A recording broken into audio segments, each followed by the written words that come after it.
Hoy vamos a hablar de algo de terror, sí, de terror, de cómo los interesados, élites, gobierno, se unen para crear una narrativa, para que tú vayas pensando lo que tienes que pensar, dejando a un lado la realidad o las realidades.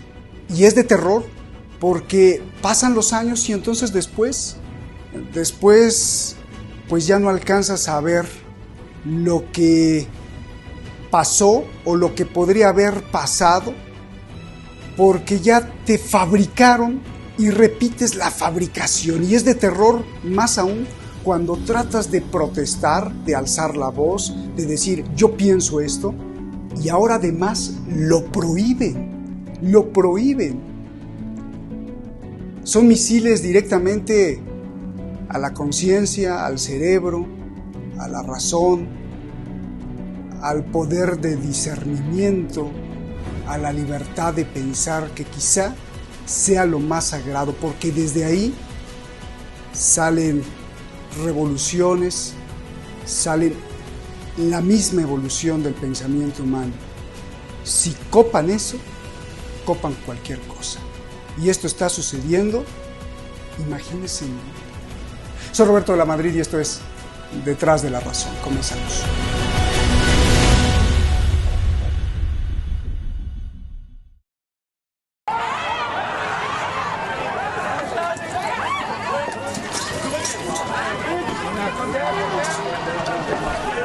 Así, a cañonazos de gas lacrimógeno, a agua a presión antimanifestación y si no, a golpe de tolete, macana y puñetazo. Es la policía contra manifestantes que piden que se detenga la masacre contra los palestinos.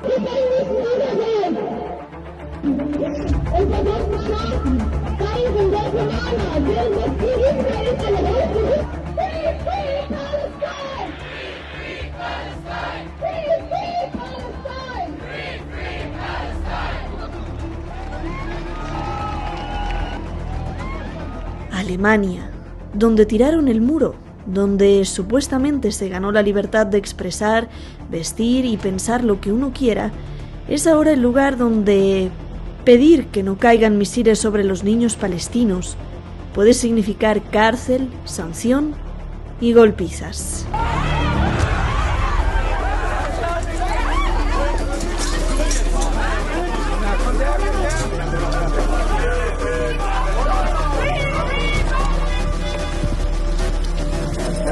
Wir wollen heute hier im Herzen der palästinensischen Gemeinde Berlins friedlich demonstrieren, um unsere Solidarität mit den Menschen in Gaza auszudrücken, die unter einem beispiellosen Bombardement stehen. Desde Londres, París y sobre todo en Berlín, las autoridades han prohibido manifestaciones a favor de Palestina desde el mes pasado.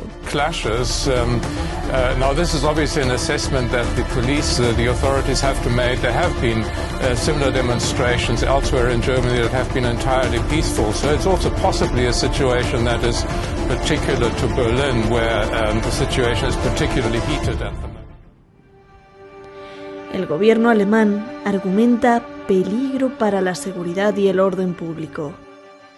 El canciller y el presidente de Alemania dicen que está creciendo el antisemitismo.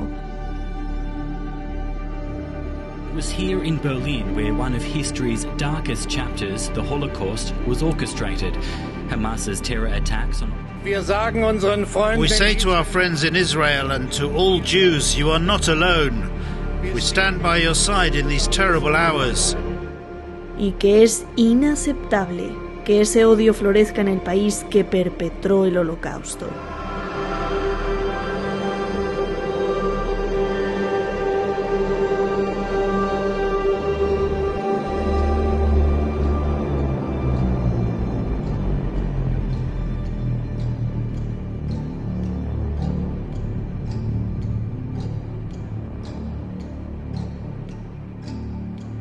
Pero en realidad, ¿es eso? ¿O es que no quieren que se critique para nada a Israel? ¿Y por qué no quieren que se critique a Israel?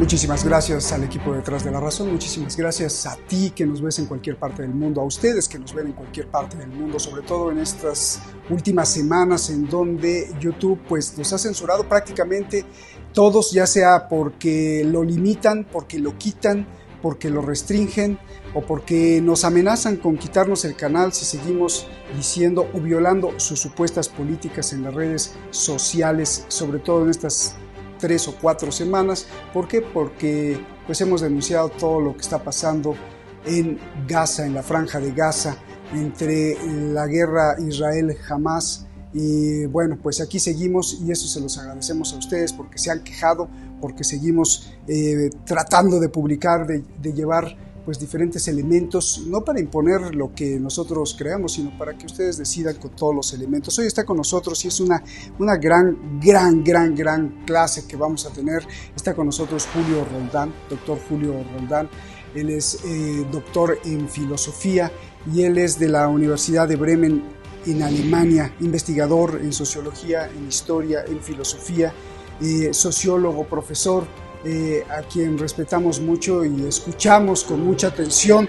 Julio, bienvenido, muchas gracias por estar aquí. ¿Qué está pasando en Alemania? ¿Qué le está pasando al mundo? ¿Qué le está pasando a la humanidad? Pero ¿qué está pasando en Alemania? Quiero que nos expliques este fenómeno que tú mismo nos alertaste, que nos llamaste y nos dijiste, está pasando esto y hay que hablar sobre esto. Te escuchamos con mucha atención y luego, si me permites, irte interrumpiendo para hacer algunas preguntas. Por favor, Julio, adelante.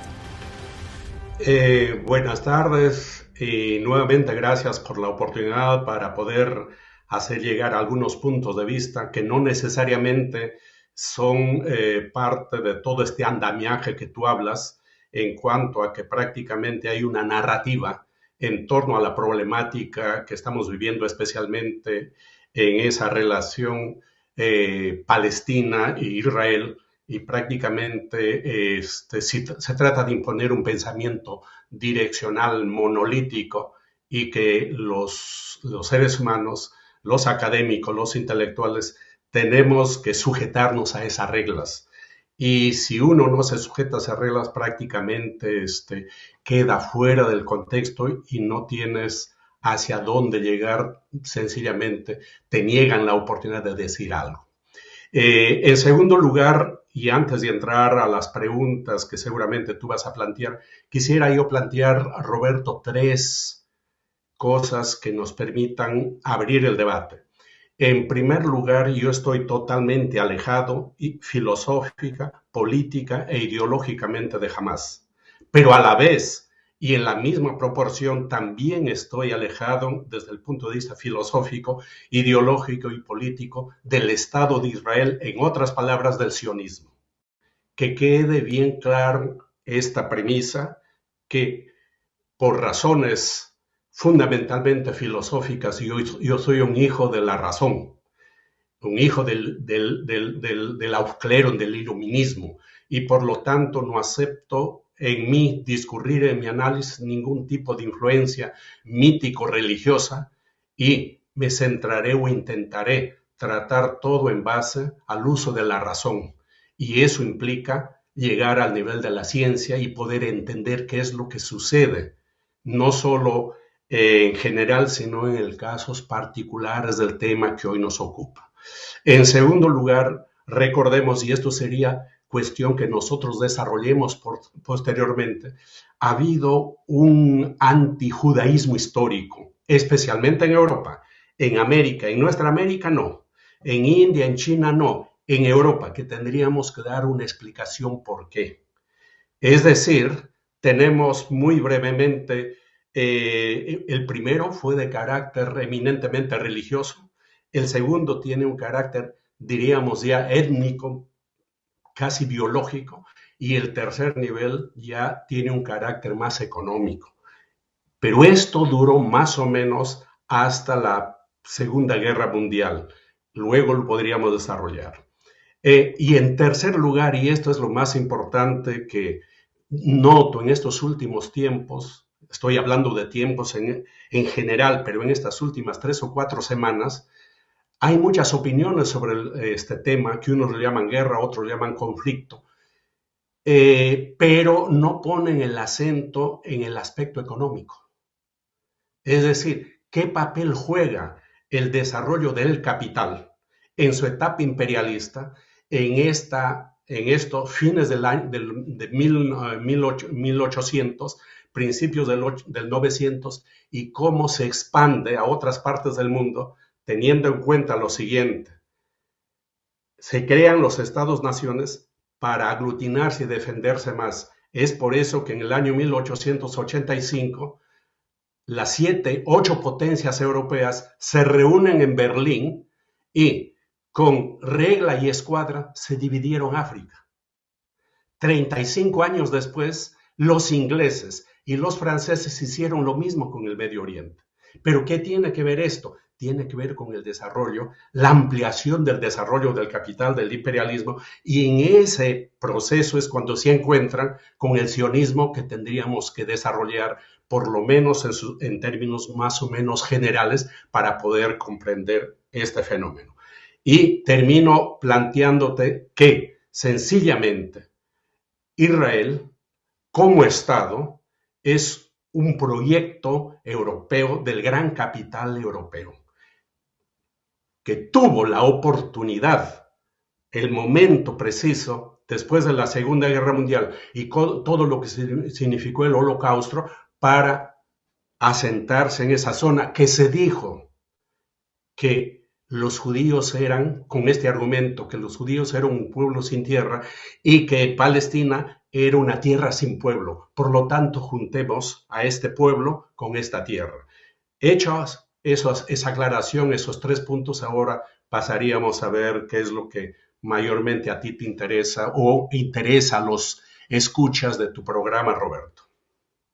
Pues mayormente es lo que tienes que denunciar, eso es lo que nos interesa mucho. En este tercer punto, me gusta, y cuando ustedes nos están viendo, si se fijan, la mente estructurada, yo me fijo mucho, yo me doy mucha cuenta de la mente estructurada de Julio, que antes de empezar incluso delimita su marco teórico, antes de cualquier cosa, aquí está 1, 2 y 3, y eso te lo agradezco mucho porque hay muchos analistas que, bueno, pues sí, con el arrojo, con la claridad que tiene, se avientan, pero creo que es necesario también lo que tú haces como un académico, como un doctor y como un investigador, poner y delimitar siempre por dónde vamos a andar. En el tercer punto, hace unos días entrevistamos a un rabino ortodoxo judío y le decía lo mismo, ¿no? Oye, pero Netanyahu, el primer ministro de Israel, te podría decir, estás equivocado, le decía yo al judío, y ahora te diría a ti también, Julio, no, estás equivocado, te diría yo poniéndome en lugar de Netanyahu, estás equivocado, que tú no crees que los judíos tengan el derecho de tener una tierra, la tierra prometida y un pueblo, y no crees que no tengan el derecho de tener un país o un país pequeñito por lo menos, que sea suyo para que no lo estén correteando por ninguna parte del mundo. Bueno, eso te diría Netanyahu, yo creo, por lo menos, ¿no? Si no es que se enojaría contigo. Pero ese tercer punto lo dejamos ya para cuando lleguemos a él. La pregunta básica, diría incluso periodística, un poco muy simple, y que de ahí me gustaría que empezaras, Julio, que nos explicaras. Cuando uno visita Alemania, sobre todo si la vas visitando desde hace tiempo, pues dices, qué bien, ¿no? Aquí es como una de la tierra de las libertades, donde se expresa la comunidad lésbico-gay, donde se expresa la rebeldía, donde tiraron el muro de Berlín, donde los jóvenes pueden hablar de lo que quieran y son organizados, y de pronto, y esto por eso es que empecé con estas palabras el programa, es de terror. Les prohíben, de pronto les prohíben expresarse su simpatía por los palestinos. De pronto les prohíben protestar por la masacre que está haciendo Israel contra los palestinos. De pronto les prohíben, ustedes no pueden hablar en contra de los misiles de Israel que le están cayendo a los palestinos y de toda la masacre y de toda la comparativa a través de los años de las muertes que Israel le está ocasionando a los niños, ya ni siquiera a los adultos, a los niños palestinos. Ustedes no pueden hablar, simplemente. Y me quedo yo sorprendido. ¿En Alemania prohíben manifestaciones a favor de los palestinos? Julio, por favor, y desde donde quieras empezar con esto, porque creo que es muy, muy complejo, sobre todo por esta intención de un supuesto complejo de culpa o de una culpabilidad que se quieren autoimponer aparentemente, que tendrá y otros fines que nos vas a explicar. Adelante, Julio, por favor. Ahí hay una combinación. Para mí el tema central es que Alemania y Europa, como dijo Macron, lo ha dicho hace 4 o 5 meses, son vasallos de los norteamericanos. Y Angela Merkel lo dijo hace 4 o 5 años, nosotros no somos perritos falderos de nadie, pero en realidad sí son perritos falderos y sí son vasallos de los norteamericanos. Por lo tanto, ellos se encajan en el plan, en el proyecto, en el proyecto económico, político, social y hasta cultural, ideológico de la prédica norteamericana. Es decir, en ningún momento plantean que defender a Israel es defender el gran capital allí, porque sencillamente entendamos y diferenciemos claramente que Israel es una cosa, el sionismo que alimenta a Israel, que orienta a Israel como ideología, es otra cosa del judaísmo o del semitismo. ¿Por qué? Porque hay cantidad de judíos, gente que se reclama semita, que están en contra del Estado de Israel, que son antisionistas. Hagamos esa aclaración. Entonces, no se quiere decir que el tema central es de carácter económico y geopolítico, porque si nos damos cuenta en el mapa, hay que mirar el mapa de esa zona.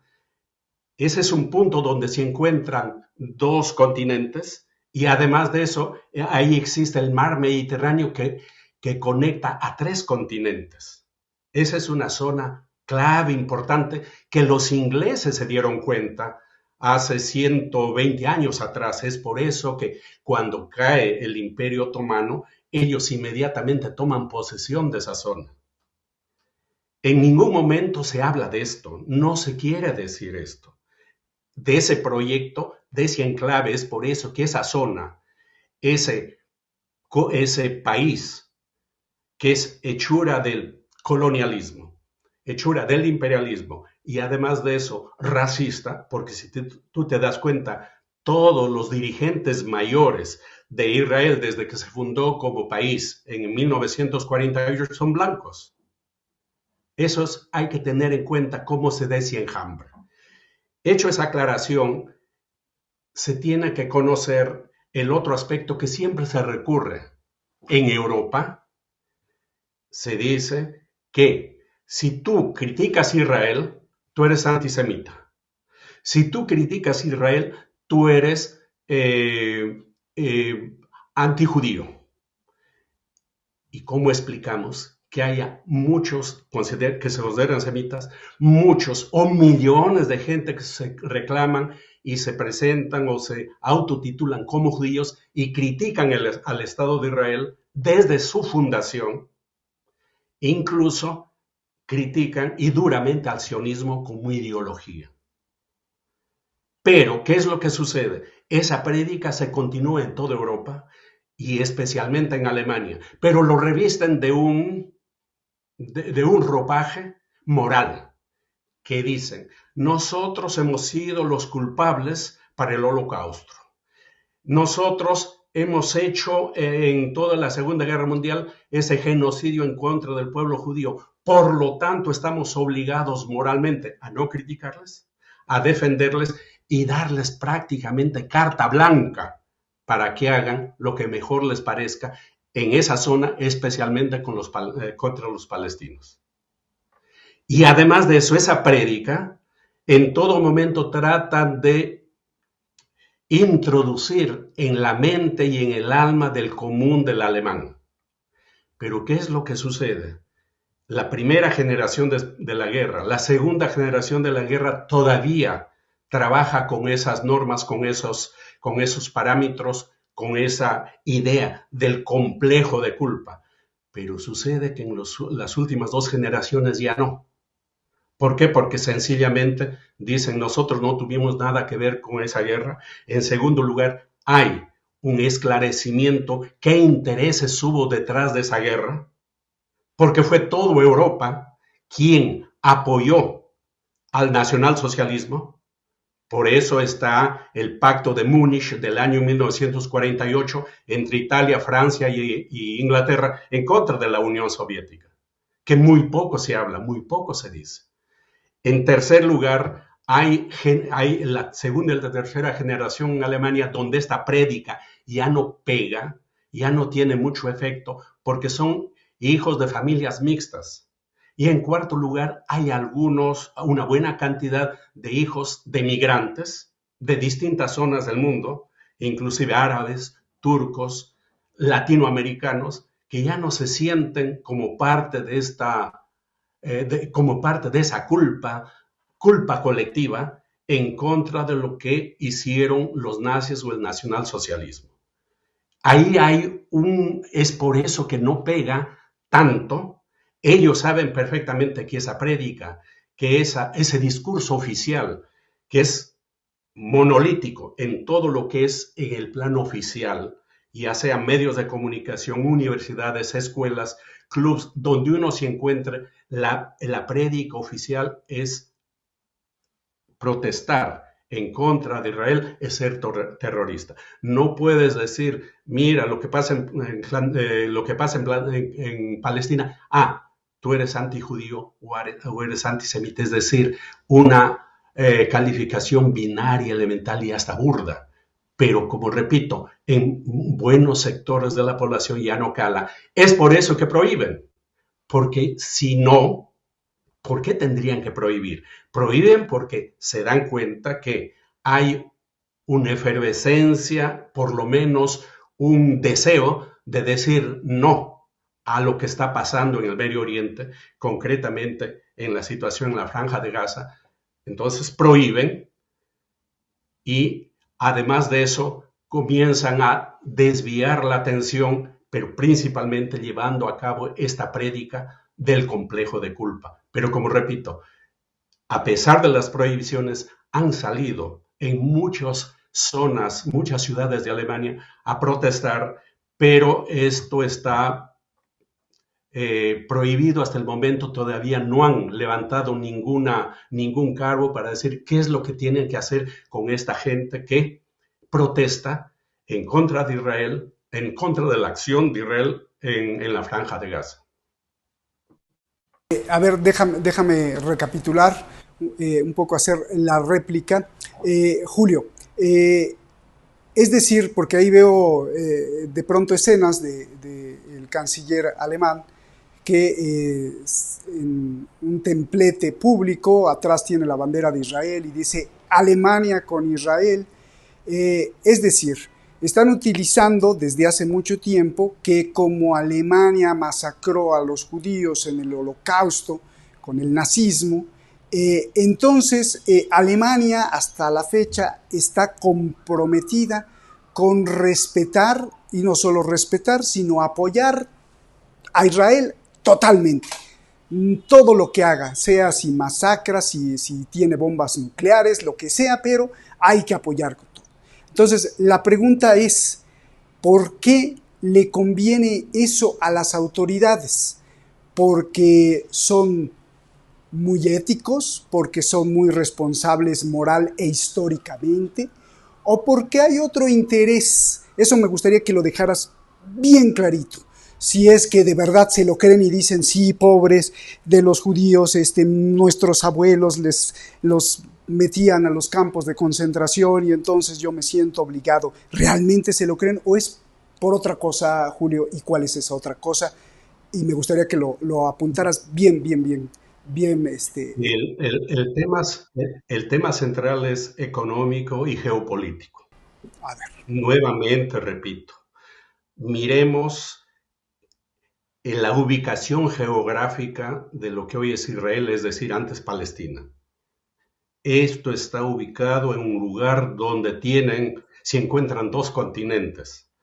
Además de eso, tienen en común el Mediterráneo baña o conecta a 3 continentes.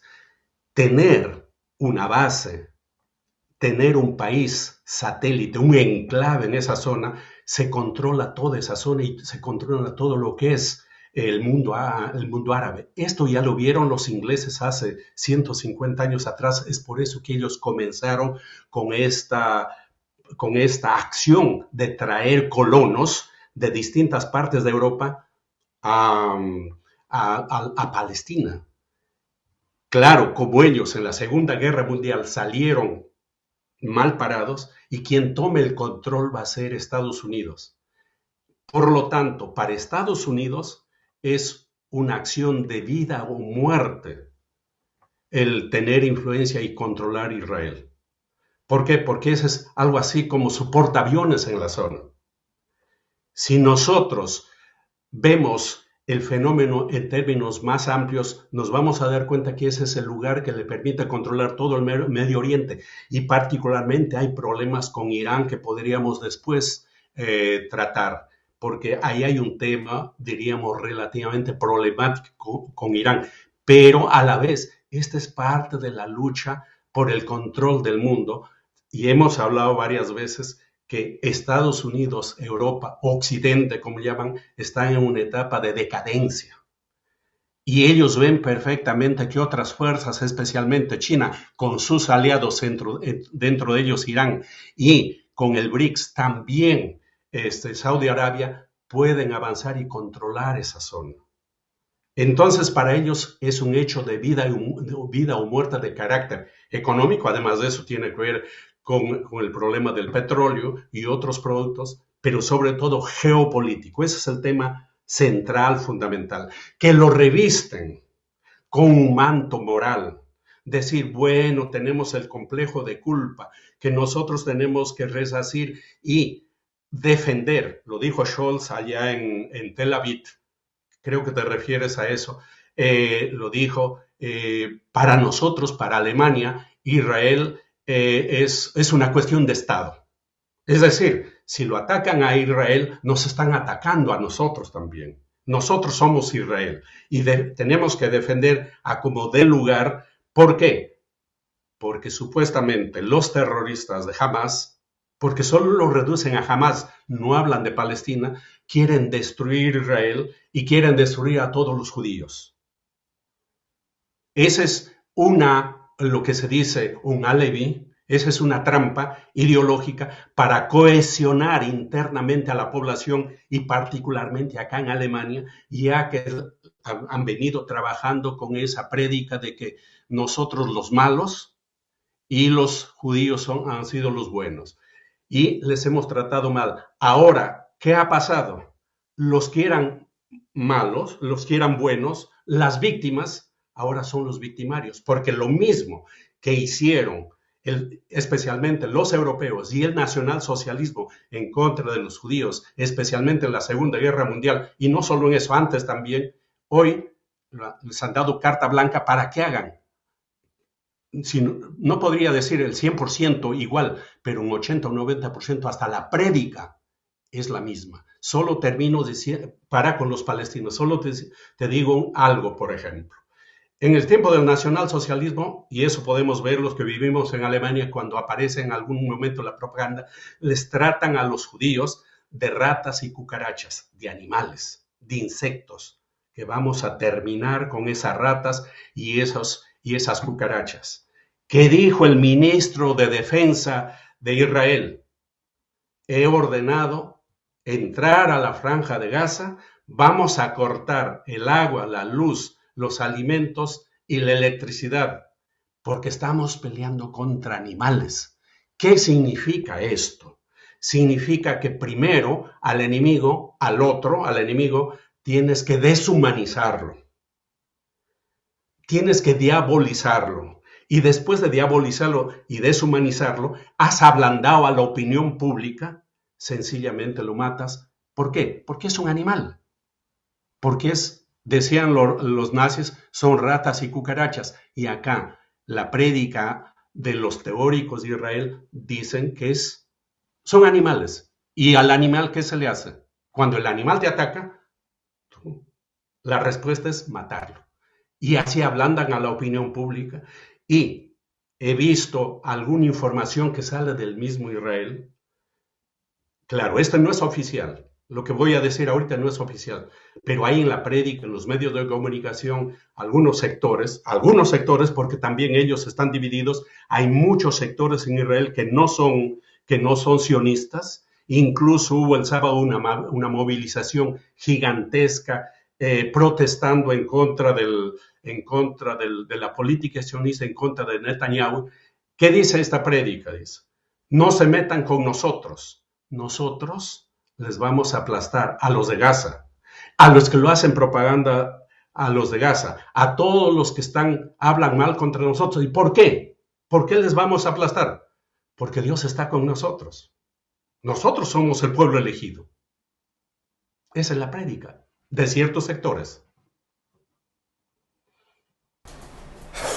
Qué difícil, qué comportamientos tan siniestros, perversos, macabros. Una hipótesis en medio de esto. ¿Qué pasaría, Julio, si de pronto tu canciller, Olaf Scholz, o digamos, para dejarlo ahí, el canciller Olaf Scholz de pronto se le ilumina el cerebro y dice, no, pues yo no puedo permitir, Alemania no puede permitir atrocidades, y empieza a levantar la voz y decir, no, Israel, no lo hagas. ¿Qué pasaría si un gobernante de Alemania que tenga el poder dijera, no vamos a apoyar a Israel? ¿Qué pasaría en ese momento? Bueno, en la fantasía caben muchas cosas. Siempre es posible dentro de lo posible. Sencillamente, no nos olvidemos nuevamente que Alemania no es un país soberano. Y sencillamente los norteamericanos lo van a bajar el dedo a ese individuo o a ese canciller, porque no nos olvidemos claramente que el canciller es el que da la cara, pero no es el poder. Una cosa es el poder y otra cosa es el gobierno. Y él simple y llanamente es la cara del gobierno, pero el poder está en otras manos. El poder económico, el poder militar, el poder de los medios de comunicación. Y estos, en lo fundamental, están enganchados, están atados al interés y al poder norteamericano. Eso se ha visto en la guerra con Ucrania, por ejemplo. Entonces, hipotéticamente, si alguien aparecería y diría eso, el segundo día deja de ser canciller. Justamente quería plantear esa hipótesis como hipótesis de trabajo para, no porque vaya a pasar, porque suena casi imposible, pero para que nos explicaras por qué no pasa, ¿no? Ya sea porque sea consciente o porque sea inconsciente o porque, bueno, pues hay mucha gente sin escrúpulos que prefiere ostentar la cara pública del poder, aunque no tenga el poder, ganar cientos de miles de euros y sentirse privilegiado con salir a dar solamente discursos vacíos que, además de no promover la humanidad, aplastan o ayudan a aplastar la humanidad. Este segundo punto que hacías al principio me gustaría que profundizaras, que lo ampliaras, porque todavía hay millones de personas que ven y que lloran incluso y ponen velitas por lo que está pasando Israel. Y a mí me gustaría que nos explicaras con todos los elementos que puedas, cuál es la diferencia entre ser un sionista y un judío, o cuál es la diferencia entre apoyar a Israel, o por qué los que apoyan la constitución o el establecimiento del Estado israelí no necesariamente son judíos. ¿Y cuál es la diferencia entre ese sionismo y por qué el judío? Por favor. Sobre el tema del judaísmo, entre ellos no se ponen de acuerdo. El judaísmo es un pueblo, es una religión, es una etnia, es un idioma. En última instancia, lo máximo que se podría decir, o yo lo que podría decir con respecto, no solo con respecto al judío, sino a todas estas definiciones en general, que son sentimientos. Son sentimientos que han sido construidos en el hogar, en el grupo familiar, en la comunidad, y luego se van heredando, se van integrando otros elementos. Por eso hay gente que llega a un momento dado, deja de ser judío, como otras personas que se integran al judaísmo. Es decir, no hay una naturaleza. Es decir, no hay un sustantivo, una esencia que diga, este es judío, o esto es árabe, eso no existe. Son construcciones ideológicas producto del medio social, del momento histórico, de la socialización, y no es más que un sentimiento. ¿Por qué? Porque si se podría decir que es un idioma, todos los que se sienten judíos en el mundo, ¿qué idioma hablan? ¿Cuál es el idioma que les une? No hay ninguno. Si se podría decir, bueno, es una religión, ¿y qué hacemos con los miles de judíos que son ateos? Entonces, ¿qué diablos es? Se podría decir, es una tierra, pero bueno, la mayor parte de los que se reclaman judíos viven fuera de Israel. Entonces, ¿qué? Ese es un mito, es esa identidad judía se reduce solamente a un sentimiento, y un sentimiento que hay que respetarlo, y un sentimiento que no se discute. Así como otros tendrán sentimiento de sentirse mexicano, argentino, chileno, eso se respeta. Sencillamente eso no se discute, se respeta. Hecho esa aclaración, damos un salto a esto, a lo semita, que preguntaste lo de semita. Se deduce, pero eso es también una explicación bíblica, no es una explicación científica. Se dice que Noé, cuando tuvo oportunidad de salvarse en la barca, se quedó con sus 3 hijos. 2 de sus hijos, los más conocidos, son Sem y Can.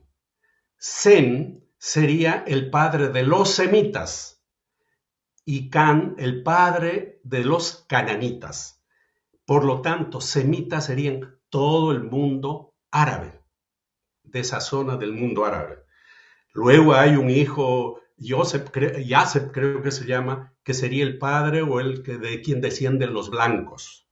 Entonces tenemos los negros, supuestamente, los blancos y los semitas. Y por eso se llama a todas las lenguas de esa zona los semitas, lengua semita. El problema es que en un momento dado, en Europa, a mediados del 800, se comenzó a vincular solamente semita como sinónimo de judío. Y ellos se han adueñado del término. Pero en concreto, semita, con rigor, si nos vamos a basar en esta historia bíblica, serían todos los pueblos de esa zona, Irán, Palestina, toda esa zona. Hechas esas aclaraciones, recién el sionismo aparece a fines del 800. Concretamente el teórico, uno de los teóricos del sionismo es Teodoro Herzl. Él es un judío converso, es decir, sus padres dejaron de ser judíos y por lo tanto él también, pero se integró y él nace en Hungría y luego en Austria comienza a trabajar esa teoría y escribe un libro, El Estado Judío, 1898 aparece el libro, que debe organizarse un Estado judío. Pero es que eso está a tono con las necesidades del desarrollo del capitalismo en esos años. Por eso decía que hay que entender ese fenómeno. Mira, Recién Italia se forma como Estado centralizado en el año 1860. Alemania se forma en el año 1871 y no en Alemania, cómicamente, se forma en Francia. Ellos forman en Versalles, forman a lo que es la Alemania, el Segundo Imperio, con Bismarck en Francia, en el Palacio de Versalles. Y regresan a Alemania, bueno, ya somos alemanes, hemos fundado allá. Es todo un fenómeno que tiene que ver con el fenómeno del tránsito de la economía de la libre concurrencia al fenómeno del imperialismo. ¿Por qué? Porque el imperialismo necesita esos estados-naciones, no para, digamos, para diferenciarse del gran capital, sino para administrar mejor el capital y sobre todo las colonias. Es por eso que en 1885 se dividieron África. En ese proyecto es cuando aparece la idea o estas ideas de el sionismo, que implicaría, en español podría ser Sinaí, algo así como la vuelta al Sion, al Sinaí, al monte de Sinaí, donde supuestamente uno de los profetas, creo que es Isaac, recibió las tablas de Dios. Entonces hay que volver ahí, se comienza a barnizar este proyecto político, económico, con un barniz religioso, mítico religioso. Entonces, al interior del sionismo... ¿No era Moisés el que recibió las...? Moisés, sí. Moisés, correcto.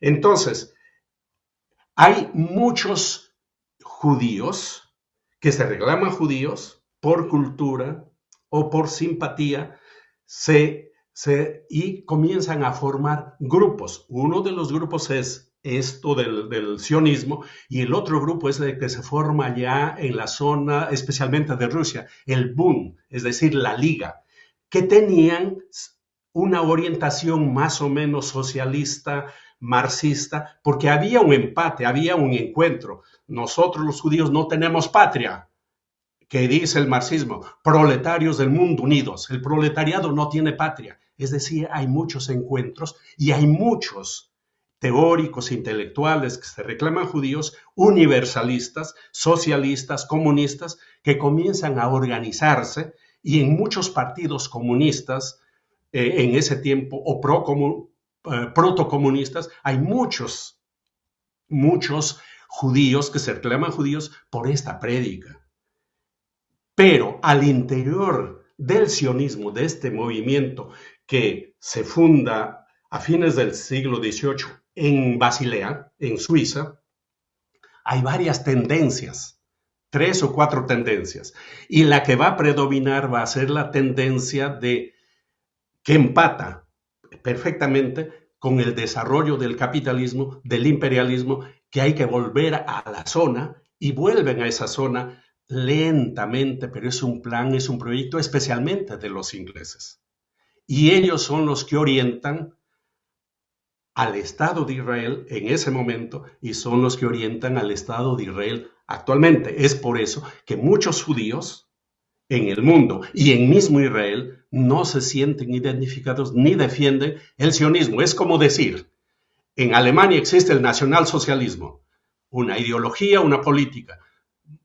¿Todos los alemanes se identificaron y apoyaron al nacionalsocialismo? No. Hubieron muchos que lucharon y murieron. La resistencia alemana, especialmente socialistas, comunistas, socialdemócratas, liberales, homosexuales, gitanos, judíos, que fueron víctimas del nacionalsocialismo. Es decir, no se puede identificar nacionalsocialismo como sinónimo de alemán. No se puede identificar sionismo como sinónimo de judaísmo. Qué aclaración tan importante. Pues ya no te quitamos mucho tiempo, te hago la última pregunta, y además, si se nos escapa algo, por favor dínoslo, Julio. Mi última pregunta sería, ¿qué nos queda como especie humana frente a este gran fenómeno de mentiras, construcción narrativa, imposición intelectual? Más aún, a propósito de que teníamos la idea desde el positivismo, y aunque no fuera positivista yo no lo soy, pero de que la universidad, de que la ciencia, de que la actividad académica, de que la actividad profundamente intelectual no se toca. Sabríamos todos que, bueno, pues la televisión, el aspecto comercial televisivo al servicio del poder económico podría trastocar, que no debería, pero trastoca desde hace mucho tiempo, las diferentes capas sociales para ir manipulando y llevando a la corriente favorable a los capitales. Pero la ciencia, Julio, pero la actividad intelectual profunda, la academia, la investigación, esa debería de ser y de conservarse intocable, hijos de la razón, digamos, pura, para que sea completamente imparcial. Pero lo que tú nos dijiste al principio es motivo de alarmarse y mucho, porque si te amenazan por levantar la voz intelectual y pueden destituir a un profesor, relegarlo o incluso quitarle su sueldo, su salario, su sostén de vida, ¿hacia dónde vamos entonces como especie humana? ¿Qué nos queda? ¿Cuál es nuestro porvenir? Como estudiantes, como pueblo, como científicos, como académicos, como empleados, como asalariados, como sociedad en general, si la ciencia, si el top de la actividad intelectual está trastocada, ¿hacia dónde vamos como especie humana? Por favor, Julio. Roberto, yo conozco un poco más la sociedad alemana, vivo más de 30 años acá y estoy dedicado al estudio de la historia, la política, la cultura, la filosofía alemana, entonces podría decirte algunas cosas en primer lugar y luego terminar con otro punto. En Alemania,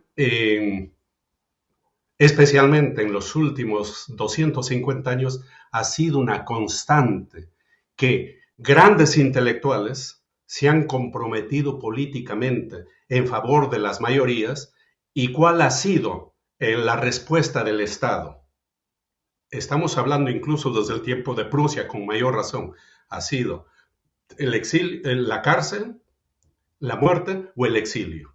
Y muchos de los grandes han muerto en el exilio por su compromiso político. Solo te menciono a unos que son bastante conocidos. Schiller, por ejemplo, el gran poeta, hoy gran poeta alemán, murió en el exilio por haberse comprometido en favor de los pobres, por haber escrito una famosa obra que se llama Los ladrones o los bandidos. Luego, Henry Heine, de igual manera, murió en el exilio en Francia, los últimos 9 años en un hospital. Luego tenemos el autor del himno alemán, de ese himno que tanto se habla y muy pocos lo han leído, que es el himno más avanzado de todo el movimiento revolucionario del siglo del antepasado, porque en sus letras no menciona ni a Dios ni al Kaiser, por eso su autor fue expatriado y murió en el exilio. Que después los nazis lo han manipulado es otra historia. Luego tenemos el caso de Marx, expulsado a Francia, de Francia a Bélgica, de Francia a Inglaterra, es decir, nuevamente en el exilio, al exilio y muere en el exilio. Clara Zetkin, de igual manera, Thomas Mann, Heinrich Mann, Bertolt Brecht, es decir, hay una constante de respuesta que dan estos intelectuales, estos académicos, estos artistas en favor de la verdad, diríamos, en favor de los desposeídos, pero la represión estatal ha sido también permanente con ellos. Entonces, aquí no es novedad. Se habla, sí, se dice, pero tú tienes que autocontrolarte y puedes solamente decir, siempre y cuando no toques a las instituciones sagradas, todo puedes decir, pero de ahí para allá, no. Ese es por un lado. Por el otro lado, Y yo, debido a mi formación, sí soy optimista, a pesar de los momentos difíciles que se pasa. ¿Por qué? Porque el desarrollo de la humanidad, si hacemos un poco de filosofía de la historia, no es en línea recta, como dicen los historicistas. Comienzo acá y termino acá, no es así. Tampoco se desarrolla en forma de circular, como creen algunos que creen en el eterno retorno. Es decir, si recordamos nosotros el mito de Sísifo, sería ese quien lo ilustra mejor esta concepción de la filosofía de la historia. Este hombre que carga una piedra desde la llanura y cuando está por llegar a la cumbre del cerro, la piedra se le cae y baja. Nuevamente hace el mismo trabajo y se pasa toda la vida en eso. Es decir, la teoría del eterno retorno, el problema del tiempo circular. Yo pienso y creo que el tiempo es ni lineal ni circular, el tiempo es en forma de espiral. El desarrollo es con avances y retrocesos, es con idas y venidas. La humanidad da un salto hacia adelante, por decir 20 pasos, y luego, por motivos económicos, sociales, políticos. Muy hegeliano, ¿no? Un poco de Hegel. Es Hegel, sí. ¿Y por qué? Porque si nosotros no pensaríamos así, estaríamos pensando que vamos a volver a la edad de piedra o vamos a regresar al vientre de la mamá. No, eso es imposible. Eso cabe en la fantasía, en los cuentos. Tendencialmente, la humanidad va hacia adelante. La humanidad camina hacia el futuro, porque la humanidad, sin mirar el futuro, sin mirar el mañana, ¿para qué vale? ¿Para qué vale el presente si no miramos el futuro? El presente es un momento, pero el futuro es lo que atrae a la humanidad, es lo que guía a la humanidad, es el imán que nos permite seguir avanzando. Y en ese proceso, la razón, hija de la filosofía, la razón, y como razón, como madre de la ciencia, y la ciencia como madre de la tecnología, depende en qué momentos históricos y a qué grupos sirven, pero tendencialmente son pasos, caminos en función del desarrollo de la humanidad. En eso sí soy totalmente optimista. Como alguien diría, soy un pesimista del presente, pero un optimista del ideal del mañana. Que prevalezca el respeto, sí, pero sobre todo la libertad. Muchísimas gracias, Julio, doctor Julio Roldán. Un abrazo grande, gracias, hermano, y gracias a todos los que nos ven en cualquier parte del mundo. Nos vemos hasta la próxima.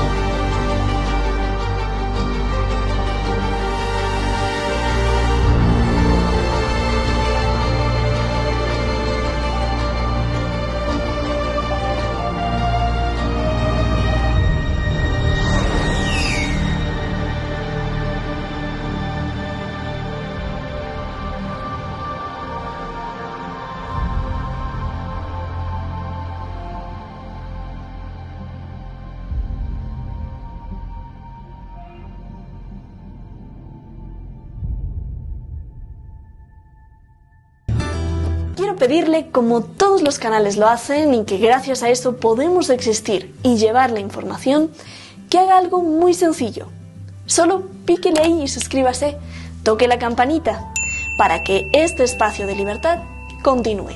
De lo contrario, los que nos quieren manipular seguirán avanzando. ¡Saludos!